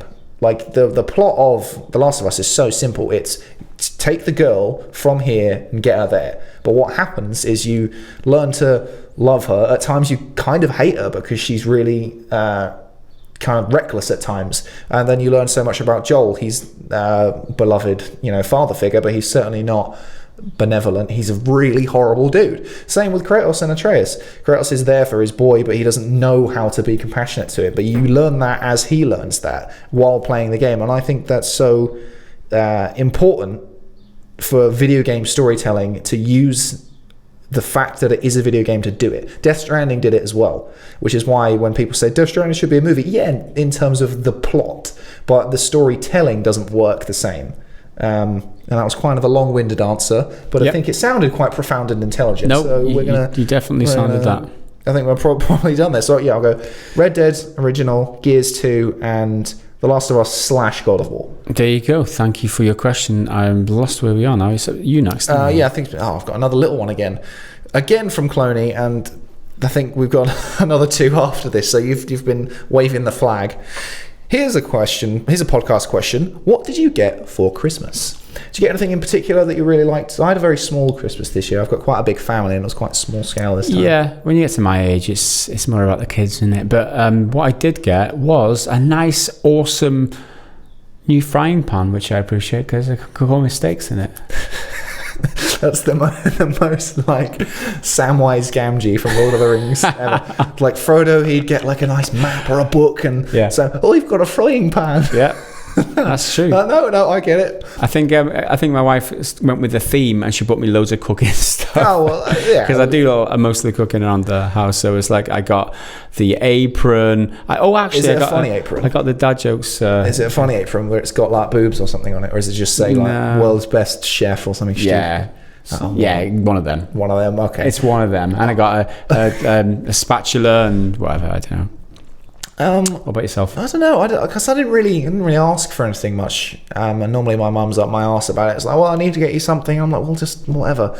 One of my favourite things, and it's because it was kind of a bit of a surprise, was I'm sure many of you have heard of the card game, Cards Against Humanity. Yes. It's very silly, very vulgar, and it's normally in a box about this big, right? And there's expansions which you can get for all different things. My sister got me Cards Against Muggles, which is the Harry Potter version, because she knows I like Harry Potter, and so does my girlfriend. She's obsessed. But regular Cards Against Humanity is not this big. The default version of the Muggles version is this big. It's enormous. Right. So that was a bit of a pain to lug back from home, which is like 200 miles away, all the way back up to Chester. That took a long time. I played it while I was down at home. So there was me, my brother, and my sister-in-law, who are both quite familiar with Harry Potter stuff. My sister and her husband, my brother-in-law, who are know kind of the names but don't know much. And then my stepdad, who doesn't know anything because he just doesn't care, and he also needs glasses and he didn't have them. So, but he managed to win every round. Well, not every round, but he won altogether. He won most of the rounds just by spotting whatever the rudest word was and playing that. It's like blah blah blah. No, there's elf and blowjob. Boom, there you go, and he'd win. So I was playing witty cards, like, it's these two characters who actually interact together. Oh, that's funny. And he was like, no, tits and assholes. Vulgar is funny. So vulgar is funny. That was quite fun. There you go. Thanks for the question, Cloney. Next, not the most interesting gifts, I'm afraid, but I mean, it's all about kids. I didn't get anything gaming related. I didn't really ask for anything. No. There you go. Cloney99 again. So I bought an all black set of cards recently, fairly cheaply made. I guess I got what I paid for. What games did you buy because they were cheap? And did you ever regret spending £1 to £10 during the sale? Yeah, I spent so many games. I've done that in the past, and I've got games that are still sat there. It's like, oh yeah, I'll buy that and never play it. I do that quite often. I've stopped myself more recently, but I've been trying so hard not to do that. I bought Rebel Galaxy Outlaw during the Christmas sale on Epic recently, because they were it was cheap anyway, but any games over 15 quid, they give you £10 off. So I paid like £7 for it, and I kind of regret it because how can you say no to £7? Exactly. What else would you have spent that on? I don't know. It's just the game itself. I mean, I loved the original game, but the first-person perspective in that game just isn't doing it for me. And it's like, well, I'm trying to like it. I've given it 2 or 3 goes, and other than that, mechanically, the gameplay is very similar to the original one. But because you're stuck in this first-person perspective in a ship out in space, it's like it used to be you could see your ship and you were broadside in these other ships, and the gameplay was like you can get into it. But it's trying to keep on top of where things are in the first-person perspective like that. It's not easy, and I'm not enjoying it. So yeah, I regretted that. That's a shame. I regretted that one. I don't think I've regretted a game for a long time, and I can't really remember when, because I've always been. I'm very stingy when it comes to money, and I won't buy it unless I know I want it. Yeah. So I'll often research it, or I've already had my eye on it for a while. But the game I bought most recently was the other day in the January sale on PSN. I bought Dragon Ball FighterZ, which is the new-ish, I think came out last year, 2D fighting game from the Dragon Ball franchise. And normally they do like 3D fighters, and they can be good, but normally the perspective gets a bit weird and the camera's kind of off. But this one, they've really got the art style spot on. It's called Arc System Works, I think, did it, and they've like deliberately lowered the frame rate in certain areas to make it look exactly like the animated show that was in the 80s and 90s, and it's really good. I'm having a load of fun with it, but so I've started the story mode just to kind of knock through and unlock all the characters, but it's so at the moment anyway, like a snail's pace, in the sense that the fights are so easy because they're trying to train you to do everything, and the game's designed to be very, very quick to pick up but difficult to master, which is often the best way to do things. But the fights are really high action. There's loads of stuff going on. I'm like, oh, these are really fun, but they're over in like 10 seconds because the opponent's not really fighting back because they're trying to teach me how to jump. Chances are, if you press up on the stick, your character's going to jump. Yes. And then, so you go from these really crazy fights to really stilted cutscenes of characters sort of just walking around half talking to each other, and you've got to press a button to skip through every line of dialogue. Each one you got to manually skip through. I'm like, come on, can you just play it? Let me fight things, let me kill things. So that was quite frustrating. I don't regret it, but it was technically £15 anyway, but I don't regret it. But that's kind of pissing me off. But the fighting's really good. That's really fun. I nearly bought so many games that I already own or already have played. So like, I think Uncharted 4 was on PSN for like a tenner, and I'm like, I could get that. I've played it before and I really want to play it again, but I don't own it. So I was like, no, I won't buy that. I want it on physical because I like collecting physical games. I think there was GTA is down to like £12 now. I'm like, I already own that on Xbox 360, but I kind of want the slightly smoother performance and first person perspective of the next gen, next gen. But I didn't, so I've been really trying to resist the January sales because otherwise I'll fall into a rabbit hole of not playing all of the games I already own. And there's games I haven't finished yet, like Outer Worlds and Astral Chain, and I need to go back to a bunch of them. And I've recently restarted Red Dead 2, which was sort of really stupid, but I just wanted to play as Arthur Morgan again. Yeah, I get that. Which was great. Anywho, what's next? Is this a me question or is it a you question? Yeah. I think the final question from Cloney. Oh no, there's another one hidden down there. There's more later on. Yeah. Okay. Since we're going on with offshoots of the Shag, Marry, Kill format, here's a nice one. A fortune teller tells you will win the lottery and get a big inheritance from a hated/unknown relative or otherwise come into a load of money. But for it to become true, you have to make a really shitty investment first. What do? Buy a doorstep made of solid gold, get a lifelong subscription contract for Fallout first, or get the highest tier backer bonus for Star Citizen. Ooh. Remember, your choice should be based on investment. If you choose the worst one, your payout might be bigger. Now, the question about this is, worst investment, is it investing in a bad thing, or am I looking to pick an investment, like make an investment that will fail? Because if I'm picking an investment that will fail, I'm probably going to pick Fallout first, because eventually that game's just going to stop. Star Citizen's not going anywhere. That's going to be in development forever. So I'm inclined to pick that because I'm not necessarily going to get a return on it, but it's just going to kind of stay. stay put. The doorstop made of solid gold is the more solid investment because, let's be honest, throwing your money at a subscription of a game or just buying a game itself, they're not investments. They're just giving the developer money, essentially. You can't get anything back from them, especially the subscriptions of Fallout First. There's no, it's not a capital gains, it's something else, in it, capital outlay. I can't remember their terminology, but it's a subscription. It's not an investment, right? It's technically not that. But I really don't. So the worst one is the subscription, Fallout subscription for Fallout First. The second worst one is the highest tier backer bonus for Star Citizen, because at least you could sell the account or sell sell some whatever you got, because you've got like big ships and shit like that. There's some value there. And then the least worst one is the doorstop made of solid gold. That's the safest investment. So I guess if we're looking for something to fail, a doorstop made of solid gold, that's not really going to fail. Although gold's really what do they got? Malleable, like it dents really easy. That's why in old like westerns you see people biting nuggets, because they'll leave a teeth imprint. Fun fact. But yeah, I think Star Citizen, because if worst comes to worst, if I don't get all of this money from my estranged relative, I might eventually get to play Star Citizen when it ever gets finished in like 2045. So I think it's a long game, that one. Yeah, it's a long game. So next question, Metal Shark. Do you think Amazon will create a controller for their game streaming service? If so, what would you like to see? And if not, what should be their preferred controller? I think just let them use all controllers, right? Yeah, I mean, they'll probably launch their own one, because Google Stadia, I can't remember if it is now, because I think it's one of their many failed promises, but aren't all controllers and all mouses and keyboards meant to be compatible? Probably. But I can't remember. It's probably another one of their failed promises. I can't remember if they follow through.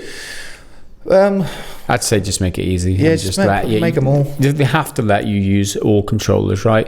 Do I think they will create a controller? Probably, yeah. Probably. Because they can make money. It probably won't be very good. Probably won't be very good. What would I want to see from it? I guess what I want to see from all controllers in general right now is just more buttons. More buttons. What are all these fingers? And there's only that many buttons. Come on, guys. Come on. Don't make me use like my thumb for like 4 buttons when I've got like these 3 fingers here. I'm a guitar player, man. I can do a lot with these fingers. Believe me. Just let me use them. One thing, because I'm lazy, I'd love the ability to put in like a switch on the fly to a one-handed input. So then if I'm like reaching over the sofa to grab my Doritos to fill my neckbeard with, I can just play the controller with one hand. Filling your neckbeard, I like that. Fill my neckbeard with Dorito dust. I like it. Okay, to me now. Next one from Earthworm Ben. Do you think other companies will take notice of the Witcher TV series and how it has affected CDPR and Andrzej Sapkowski with both the games, which I love, and the books, which have mixed reviews, being in the charts this month? Do you see more mature TV shows based around franchises that are most likely more famous for their video games? Also, what media to video game or just video game with a very mature and deep lore would you like to see made in a TV series? I personally would like to see Metro have a similar treatment. It feels heavily underrated. It feels a heavily underrated series of games. Metro, I think, would so work because, especially if you do it in the vein of the first 2 games, you could do it pretty low budget, or because you just do it underground. Like that cuts out so many of your budget things because it's going to be dark. Any monsters, what are they called? I can't remember what any of them are. Any monsters you see, you're shooting them in darkness, which means you can hide a lot of your CGI problems if you're using CGI. Even then, I think if you used practical effects, it would look even more scary in the dark.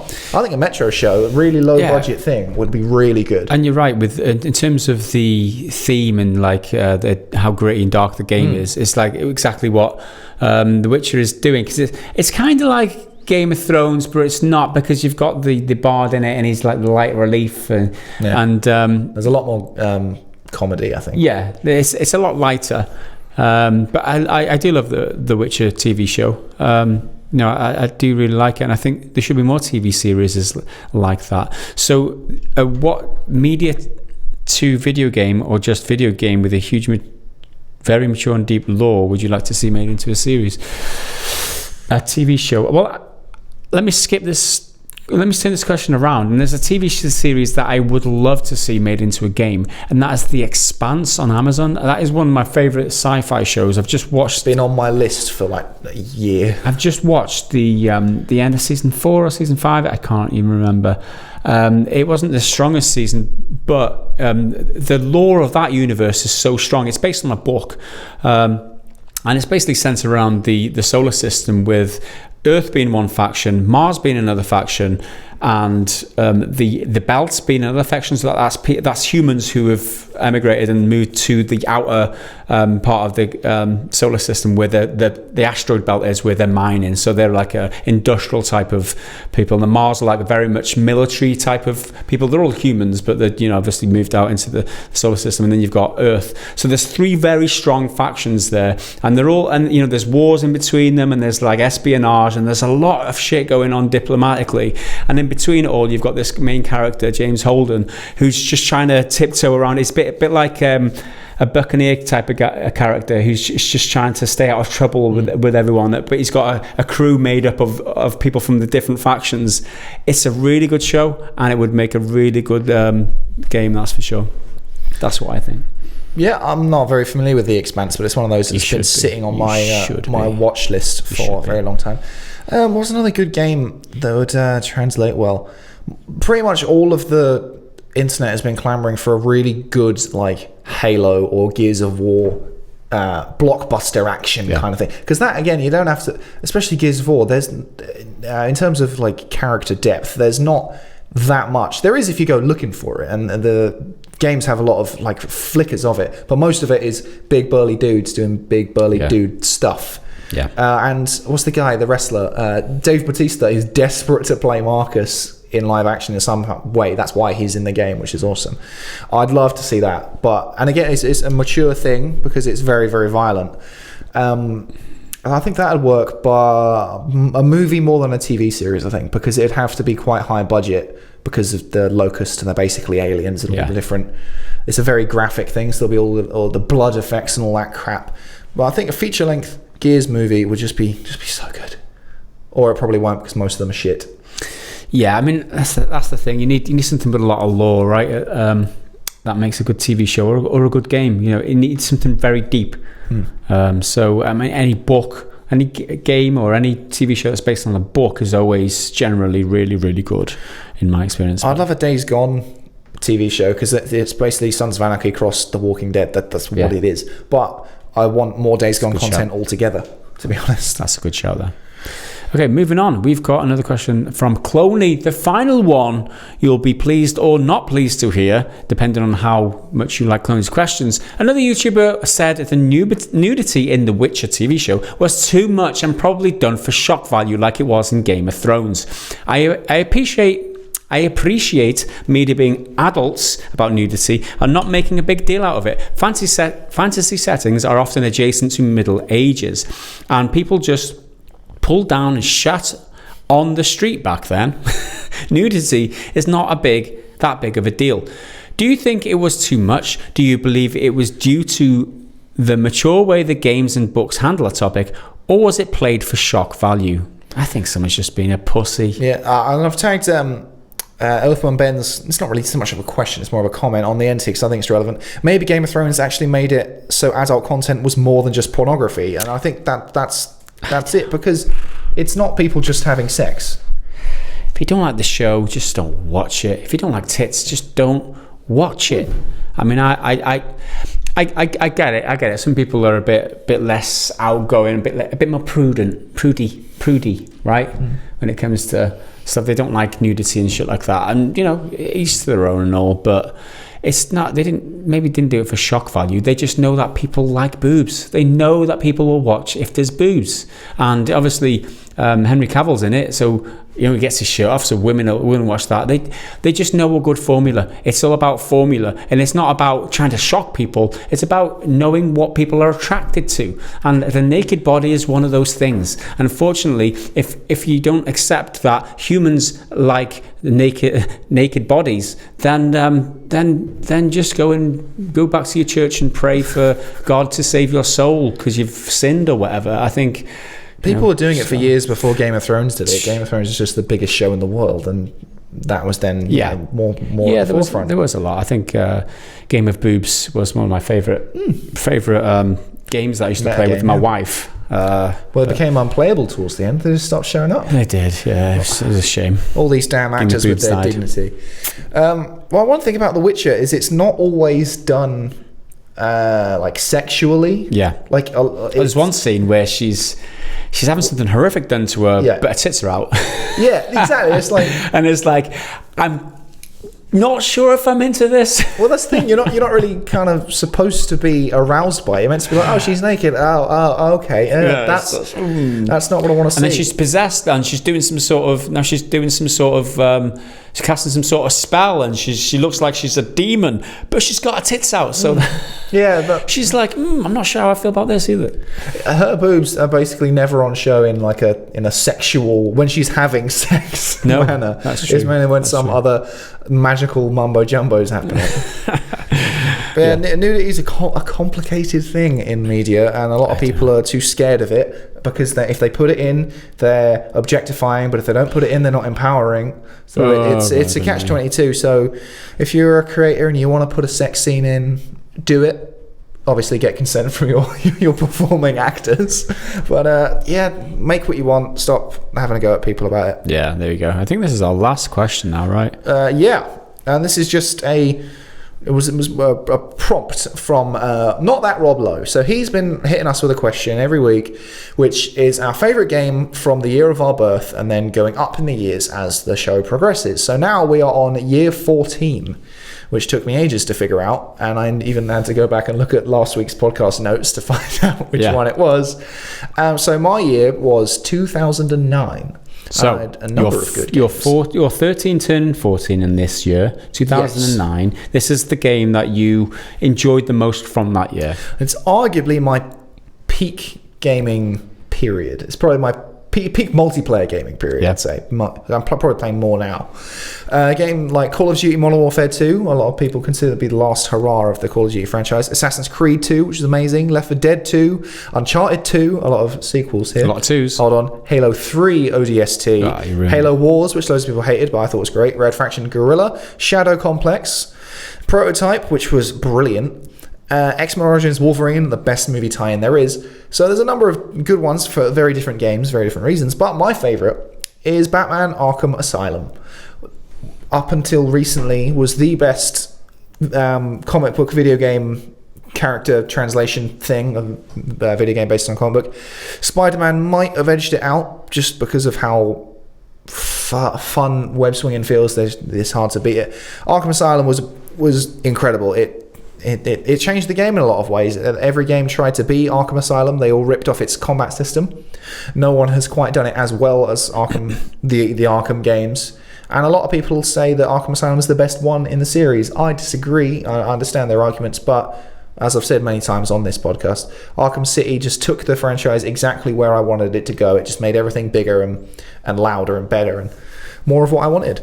There you go. My year is 94, so I was 13, turning 14 in that December. And when I was researching this, I realised that this was the year of the platform, and there's so many kind of platform games that were released this year, and not many of them tickled my fancy. Not many of them I played. It was that type of age where I was growing up, and in the evenings or in the weekends I was getting drunk down a park with the guys. You know what I mean? I grew up in Rill. That's what you had to do, right? Because there's nothing else to do in Rill.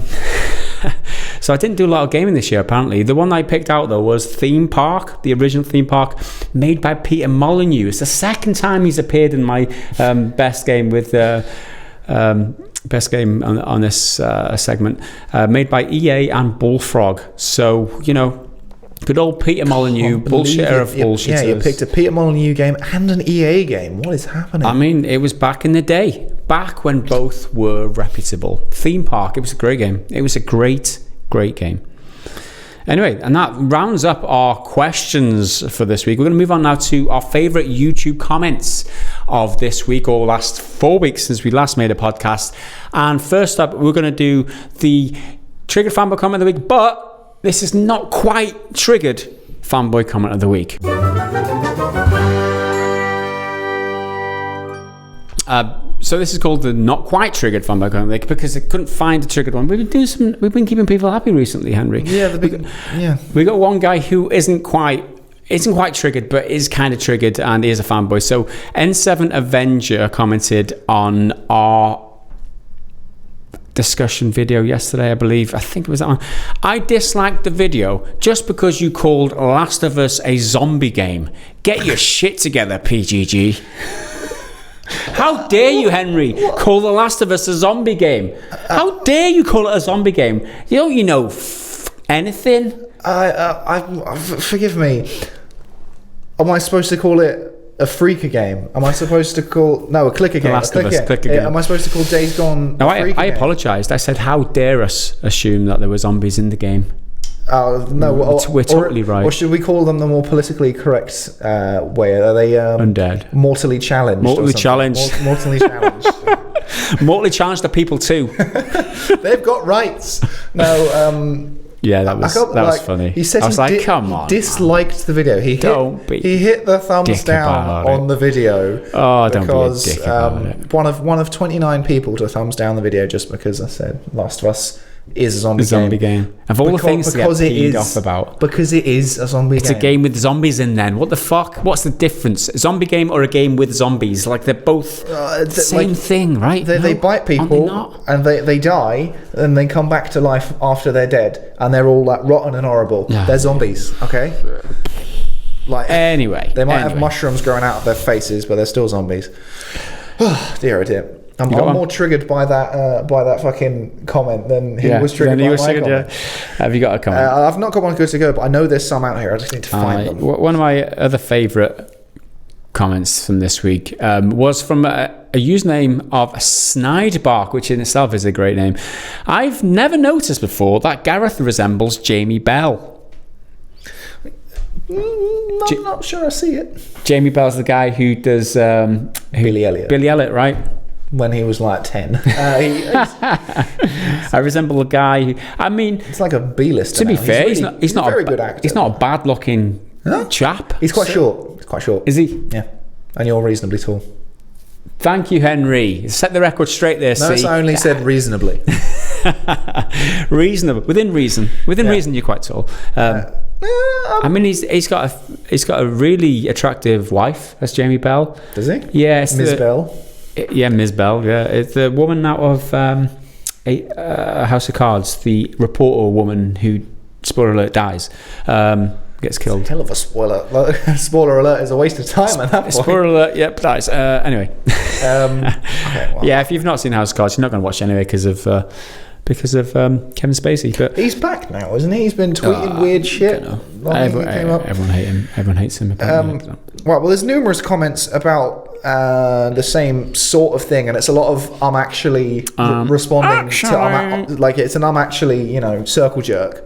So this is on which video was it? The Witcher 3 hits 100,000 concurrent players over 4 years after launch, which is great news, and it's all thanks to the popularity of the TV show. Now, I said I'm not that bothered about Yen not being white. I'm more bothered about Triss not being a redhead. Then someone commented back, Mr. Evan Jones, Triss not being a redhead bothered me way more than it should have. Yeah, I'm kind of with you. And then a lot of people... actually... This Triss is a brunette in the books, though. So I was like, oh, well, that's interesting. I didn't know that. The character in the show is more of a brunette, and the show is supposed to be more in line with the book canon than the game canon. But then people have been questioning that, because there's some guy here saying she is first described as chestnut color in the books, though later she is mentioned as ginger multiple times. And then this other guy comes in, original description in Polish was, I'm not going to say that word, which may be directly translated to chestnut, but it means a different colour, much redder than English chestnut. So it turns out she is supposed to be a redhead, but not perhaps the as red as the game. The scarlet redhead in the game. I just thought it was hilarious that these people are being proper actuallying each other, but it's quite civil. It doesn't seem like they're being angry or toxic, which is always nice in the internet. That doesn't often happen when people have debates. On that same video as well, on the Witcher show discussion, Stickman, with my favourite top comment of this week, says, I actually haven't seen the show yet, but you guys sold me with tit buffet. I mean... We did mention the tit buffet in the game. in the show, and he comes and he wants to go and watch it now because there's a tit buffet in the show. I mean, but they're not all appealing, as we were discussing. There's witch tits and everything. Human tits and monster tits, which it's not exactly ideal. Now, there's one in particular I'm looking for. I should have had it open already, but I can't seem to find it. So right, I'll do another one then. So discussing the new format this week. So this was the week that 4 days this week I've been doing the episode today, which is Thursday. I've been doing the daily news video, which is the Daily Triple, and Stu North likes it. Finally, quick and on point. Going to support on Patreon. Thanks, dude. Appreciate it. I've been meaning to do this for a long while, but I wanted to get the thing sorted out with the new office. But I obviously want to get the content just coming quicker. Because I've not been content with the amount of content we've been producing on the channel, but this is our 7th video this week, and we're gonna, we've got Friday to go yet. So hopefully we're starting to churn out the videos, and hopefully the response to this. They're quite simple to make, really. I just take 3 stories, throw them all in one script and film it, and it's quite quick. And when I say quick, it's 4 hours and not 8 hours like the normal videos are. Yeah, he does the easy ones. I do the harder ones. But still, hopefully people appreciate it and stick with the channel and support it, because that's the way I know that you're appreciating the content, and hopefully we can generate some get the ball rolling with trying to get the channel back on track, essentially. But so thank you for anyone who is thinking of joining our Patreon, patreon.com/prettygoodgaming, and you get access to this podcast 2 days early for your patronage, and we appreciate it. Have you got one? Or are you still scrolling? Find it. It's somewhere. I got another one. So one of the topics I covered in the Daily Triple was that news story that the back of the Xbox X was shown off by AMD at CES, and it turned out to be a fake that they ripped off from a website. So the discussion was around what's on the back of the Xbox Series X, not One X. Bas Agus Buade says, let's face it, the back of the Xbox fridge will look like the back of a fridge. Simple. That's simple. The response to this was the one I liked. Guy with knife comments, it won't be cool like a fridge though. Get it? God. Won't be cool like a fridge. Well, you didn't like it though, did you? You didn't give him his one up. He's put his... I screenshot it and then read it out. But he might not be watching. He's a guy with a knife. He's on the edge. He's a regular viewer of the channel. I can guarantee you he's writing the comments saying, well, good. Appreciate you reading out guy with knife. I mean, if you don't read that... Put down the knife. If you don't write it down, if you don't comment on this video, it means you haven't watched it, and I've lost my faith in you, sir. But I have got faith in you, so comment. Anyway, I'm done. Oh, I can't find it. I'm out. It's gone somewhere. So that brings us to the very first dad joke of 2020. I'm gonna have to find a new jingle. Now this is one of my other Christmas presents. Now we're gonna have to go. We've got 50 odd in here, so that's how many podcasts we're gonna have to do this year. But today's podcast dad joke reads as follows. Did you know that the first French fries weren't really cooked in France? Where were they cooked? They were cooked in Greece. Ha, ha, ha, ha. No, I quite like that, actually. Nice. It's good. They're all solid. There's 54 of them, so we're probably not going to get 54 podcasts out this year because we've got to have holidays and shit. Well, but yeah, we've got fewer than 52 weeks. That's gone to the bottom. Oh, yeah, that's true. Yeah, there's... Yeah, we'd have to do... we have to double up. Yeah, hang on a few days just to get through them. And after next Christmas, I'll have to get another new... The new edition. There you go. I mean, dad jokes. There's some in there that I see on the Patreon. We need to get a sponsorship. Are you tired of the same old jokes? Try dad jokes by Dad. by Dad. Where we get the twinkle in the We should sell these. That's what we should do is put part of our merch, right? We should sell a tin of dad jokes. We'll just paint the PGG logo over the just vlog it. So there you go. I hope you enjoyed our very first podcast in our very new office of the very new year, which is 2020. If you did, leave a thumbs up. Let us know down in the comments if you agreed with any of our shitty opinions or not, or if you have got anything else to comment. Like I said, support us on patreon.com/prettygoodgaming if you do want to support the content that we bring. Looking forward to this year. It's gonna be a good one. Hopefully we can get the ball rolling on the channel again and get some good things done. So that's it from Harry and I for today. We will see you again in the next video. Until then, bye for now.